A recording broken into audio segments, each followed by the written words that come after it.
Le goût d'entreprendre, Doris Pradal. Et seconde partie de cette émission avec Clément Delbuis de la société EasyMile. Bonjour Jean-Marie Ferrenbach. Bonjour Doris. Vous êtes un de nos référents éthiques sur Radio Présence. Première question, Jean-Marie, à notre invité. Alors, j'étais très intéressé d'apprendre qu'on était presque opérationnel dans votre domaine, puisque vous avez commencé à avoir des véhicules qui fonctionnent. Et tout de suite, je me suis interrogé sur une question qui vient souvent à l'esprit quand on s'est préoccupé du trafic aéronautique en particulier. Et puis, je pense que c'est une question qui intéresse tous nos auditeurs. Aujourd'hui, où en est-on au niveau réglementation, règles d'usage, qualification de tous ces produits nouveaux, qui font toujours un petit peu peur, l'automatique, il n'y a plus de personnes à bord, etc. Si vous pouvez nous dire un petit peu où on en est. Ouais, très bien. Donc aujourd'hui, au niveau réglementation, tous nos véhicules qui circulent doivent avoir un opérateur à bord qui puisse être capable de reprendre le contrôle du véhicule. Quand on dit reprendre le contrôle du véhicule, c'est d'abord l'arrêter en cas d'extrême urgence ou ensuite le reconduire manuellement si possible. On a aujourd'hui des systèmes qui nous permettent de le conduire manuellement en cas d'urgence.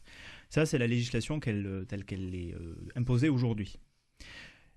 L'idée à terme, bien sûr, est de pouvoir opérer des véhicules sans avoir un opérateur à l'intérieur. En revanche, il nous semblera quand même important d'avoir un système de supervision, on en parlait en première partie, qui permettra de s'assurer que le réseau fonctionne correctement et répond comme il faut à la demande qu'on lui impose. Donc ça, c'est des choses avec lesquelles on est en train de discuter, notamment avec le gouvernement français, puisqu'il y a des groupes de travail qui ont été mis en place, mais également avec d'autres pays, typiquement aux États-Unis, en Australie ou à Singapour, par exemple. Alors notre technicien, justement, nous faisait une remarque très judicieuse. On pourrait piloter avec son smartphone ? Piloter avec son smartphone, dans les faits, dans l'absolu... c'est dans les jeux vidéo. Dans l'absolu, pourquoi pas. En revanche, il ne sera jamais donné la possibilité à un passager de pouvoir piloter notre navette. En revanche, effectivement, si jamais on a ce centre de supervision et on voit qu'une navette, elle, est coincée parce qu'elle n'a plus de batterie ou parce qu'elle a un pneu crevé ou que sais-je, on pourrait envisager manuellement de pouvoir, par exemple, aller la diriger vers un garage s'il faut, s'il n'y a pas de garage dans la zone proche, par exemple. Jean-Marie, une autre question. Dans l'expérience actuelle, puisque vous avez déjà des véhicules qui opèrent, est-ce que ces véhicules opèrent en site propre ou en site commun ? C'est une question aussi qui doit pouvoir intéresser nos auditeurs, je crois, parce que c'est un monde nouveau que vous nous offrez. Tout à fait. Donc là, c'est une excellente question. Aujourd'hui, on a plusieurs types d'applications. On est sur des applications principalement aujourd'hui sur des sites privés. Pourquoi les sites privés ? Parce que c'est plus simple finalement d'y aller. Et sur ces sites privés, on a des piétons, on a des cyclistes, on a des véhicules qui peuvent être autour. Aujourd'hui, en route ouverte, donc c'est-à-dire sur des routes publiques en route ouverte, il n'est pas possible de faire de la route complètement ouverte. De toute façon, il faut des autorisations. Donc aujourd'hui, on est en route propre, un site propre sur ces routes ouvertes. Sur les sites privés, en revanche, on a beaucoup plus de latitude, à la fois au niveau réglementaire, mais aussi au niveau technique. On parle de réglementation, il est vrai que les choses vont évoluer et très vite, on va en reparler également, mais le monde de l'assurance va devoir s'adapter également, puisque actuellement rien n'est prévu. Tout à fait. Alors, c'est un de nos grands combats. On travaille avec des assureurs sur ces questions-là. Certains nous suivent, certains ne nous suivent pas. Mais des compagnies d'assurance s'y mettent et c'est très positif pour nous parce qu'on a besoin déjà d'être suivis sur ces questions-là. Ça nous permet de travailler avec les assureurs, mais également de donner confiance à nos clients que c'est quand même un écosystème qui se met en place aujourd'hui et que le monde de la voiture autonome n'est pas que le monde des constructeurs, mais il y a également les pouvoirs publics, les assureurs, les opérateurs de transport. Voilà, donc nous on voit vraiment notre marché comme étant cet écosystème et le fait qu'on ait déjà des assureurs qui nous suivent nous permet de montrer et de monter cet écosystème. Voilà, ça veut dire qu'ils ont déjà compris que c'était en marche. Exactement. Jean-Marie. Oui, chaque fois qu'on met des automates sur un service ou sur un produit, on se dit tout de suite, allez, on a encore affaire à des tueurs d'emploi. Alors Donald Trump, d'ailleurs. Je ne vous accuse pas encore de ce crime, mais on peut se poser la question par rapport à ce qui existe. Vous vous situez comment ? Parce que sur Toulouse, par exemple, il y a une banlieue qui est maintenant très très bien desservie en transport à la demande. Ça a été un très gros progrès par rapport aux bus classiques qui étaient trop gros pour aller partout, qui n'étaient pas assez fréquents, qui répondaient pas aux besoins en réalité, hein, et qui coûtaient cher aux communes parce que on les finançait et ils servaient très peu. Il y avait 3 personnes dedans. Alors comment vous situez-vous, par exemple, si on imagine que vous opérez à Toulouse par rapport au TAD, comment l'imaginez-vous? Transport à la demande, TAD. Transport à la demande. Traduit. Oui, c'est un transport point à point pour ceux qui ne connaîtraient pas, mais je pense qu'à Toulouse, on commence à le connaître. Hein. Tout à fait. Donc, c'est un service extrêmement performant et qui nous semble, nous, une des réponses aujourd'hui à la problématique de transport en commun. Puisque, comme je vous disais tout à l'heure, dans le transport en commun, on a toujours cette problématique de dernier kilomètre. Comment je vais chercher mes passagers, en gros, devant la porte. Le TAD, aujourd'hui, est une réponse extrêmement positive à cette problématique. En revanche, le TAD va adresser des villages un peu reculés où il faut faire de longues distances pour pouvoir atteindre la ville ou un hub de transport.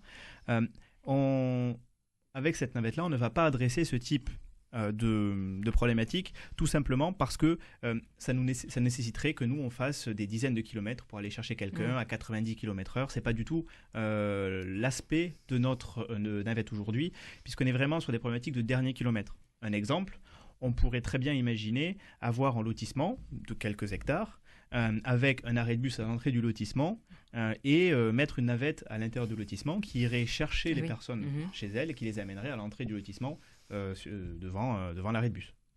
Vous ne fabriquez pas les voitures? Donc effectivement, ce n'est pas EasyMile qui fabrique les voitures. Nous avons un partenaire industriel qui est Ligier, qui est basé dans le centre de la France, qui lui fabrique les voitures. La volonté de cette association était très claire, c'est de dire que le métier d'EasyMile n'est pas mécanicien, n'est pas électronicien, n'est pas de construire une voiture. On préfère travailler avec Ligier, qui est un industriel extrêmement compétent là-dessus, chez qui on a une ligne de production dédiée aux normes de l'automobile, avec les tests associés, avec la qualité associée, ce qui nous permet, nous, de nous concentrer sur le développement des parties logicielles et hardware qui nous sont propres et de pouvoir faire confiance à un partenaire sur la fabrication du véhicule. Ce qui fait qu'on peut se concentrer, nous, sur les aspects sécuritaires du logiciel embarqué et on peut s'assurer ainsi que le véhicule est construit de manière ultra sécuritaire chez notre partenaire. Alstom vous soutient aussi dans l'aventure. Ça, c'est important pour vous. C'est une belle récompense. Tout à fait. Vous parlez très certainement de l'annonce qui a été faite il y a quelques jours par rapport à la levée de fonds que nous avons faite auprès d'Alstom. Effectivement, avoir des partenaires industriels de ce type-là est extrêmement important. D'abord parce que Alstom est un grand capitaine d'industrie mondial, puisqu'ils sont présents sur l'ensemble de la planète. Ils travaillent sur un marché extrêmement difficile puisque le marché du ferroviaire en termes normatifs est extrêmement important. C'est un acteur qui est présent sur l'ensemble de la planète, donc il peut être pour nous également un partenaire commercial important sur un grand nombre de pays, mais aussi on peut apprendre énormément de lui justement par rapport à toutes ces questions. Aujourd'hui on est 70 employés, ils sont plusieurs dizaines de milliers. On pourra plus facilement se professionnaliser grâce à ce type de partenaire. Jean-Marie, notre question. Alors, vous nous avez dit que vous aviez une équipe de 70 personnes là, dans cette entreprise, mais j'imagine qu'ils sont très disséminés sur le globe. Comment s'est constituée l'équipe? Autour de quoi? Qu'est-ce qui les a fait partager ce projet ensemble et comment vous procédez? Comment vous voyez aussi le futur de votre équipe? C'est une bonne question. C'est vrai que, je vous le disais tout à l'heure, on a aujourd'hui 2 bureaux répartis sur la planète. On en aura un à Denver aux États-Unis très bientôt. Nous l'espérons un en Allemagne d'ici quelques mois également. Donc on a une équipe extrêmement connectée puisqu'on ne peut pas travailler autrement finalement. On travaille avec des collègues qui sont à 8 heures de décalage. Donc on a une approche assez interculturelle parce qu'on est obligé également avec nos clients de savoir travailler avec différents types de cultures. Donc on est sur des collaborateurs qui ont cet état d'esprit, qui ont aussi un état d'esprit entrepreneurial. D'ailleurs, on a beaucoup de collègues qui ont déjà créé par le passé une entreprise. Et s'ils nous rejoignent, c'est pour ces raisons-là. Également parce qu'on est sur un marché qui est extrêmement porteur. De plus en plus d'ingénieurs et de collaborateurs souhaitent travailler dans le véhicule autonome parce qu'ils se doutent que c'est l'avenir. Ouais. Effectivement, donc notre futur, on va continuer à croître. Aujourd'hui, on est 70, on a eu une forte croissance sur l'an dernier. On va encore continuer à recruter cette année. D'ailleurs, si certains d'entre vous cherchent... On allait en du parler. travail, voilà.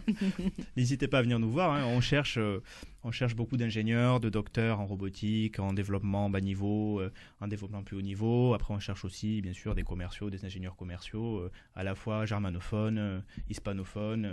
Voilà. Donc, on est en train de croître. On se voit dans quelques années comme étant une entreprise avec beaucoup plus de filiales à l'étranger. Alors, vous allez rester à Toulouse. La maison mère va rester à Toulouse. Tout à fait. Vous vous engagez. Tout à fait. Il semble que certains, d'ailleurs, aient envie de transformer la ville rose en quelque chose qui pourrait ressembler à la Silicon Valley. On a appris il y a quelque temps que la start-up californienne Hyperloop allait s'installer, d'ailleurs pas loin de chez vous, puisqu'ils vont, semble-t-il, s'installer à Francazal. Vous allez travailler avec eux, alors qu'eux vont travailler dans le train, c'est ça? Des trains à très grande vitesse? Tout à fait. Et vous allez pouvoir trouver des terrains d'entente? En tout cas, ça vous intéresse. Tout à fait. Hyperloop va développer des trains à très grande vitesse. Typiquement, plus de 1000 km/h pour relier Toulouse-Paris. On pourrait faire cette distance en moins d'une heure. Ce qui est extrêmement intéressant, c'est que on peut très bien envisager et imaginer des sociétés, des systèmes de transport qui sont un transport de masse entre deux grandes villes, avec au bout de chaque ligne un système de capillarité qui va aller chercher les personnes à leur domicile et les amener à ces gares Hyperloop. On peut très bien imaginer quelque chose comme ça et donc compléter l'offre de transport par train qu'Hyperloop amènera avec des navettes EasyMile. Oui, tout à fait. Vous seriez complémentaires. Tout à fait. Jean-Marie, une dernière question. Oui, alors moi je suis très très impressionné par votre qualité d'exploration du nouveau et le fait que vous avez tout de suite démarré à l'international. C'est né c'est né qui? C'est né de quoi? De comment? Pourquoi de s'embarquer tout de suite à l'international? Parce que quelquefois on démarre un peu en prototype dans un petit coin et puis ensuite, qu'est-ce qui a fait que vous êtes parti tout de suite sur le monde entier? C'est une excellente question. Gilbert Gagnère, qui est le PDG et fondateur de la société, connaît très bien le marché asiatique puisqu'il avait fondé sa précédente société en France qu'il a exportée à Singapour notamment. Donc Singapour était, pour cette raison, un bon point d'entrée. Mais également, au-delà de ça, le marché n'est pas présent qu'en France. La France représente une petite partie du marché. Et donc effectivement, si on veut aller rencontrer le marché, il faut aller à l'international. Quand je dis marché, ce n'est pas seulement avoir des clients, mais c'est surtout avoir des retours du terrain, du marché du transport, de passagers et d'utilisateurs du transport public, pour que nous, on ait un retour de terrain et qu'on puisse adapter nos véhicules à ces problématiques marché. On va bientôt sortir une nouvelle version du véhicule qui sera beaucoup plus adaptée aux normes et au confort du transport en commun. Clément Delbouis, merci d'avoir été notre invité sur Radio Présence. On peut vous joindre facilement si on souhaite par exemple vous envoyer des propositions pour vous rejoindre. Vous nous donnez votre adresse internet, votre site s'il vous plaît. Tout à fait. Donc c'est www.easymile.com. Si vous souhaitez nous joindre, c'est très simple, entreprendre@radioprésence.com. Merci Clément.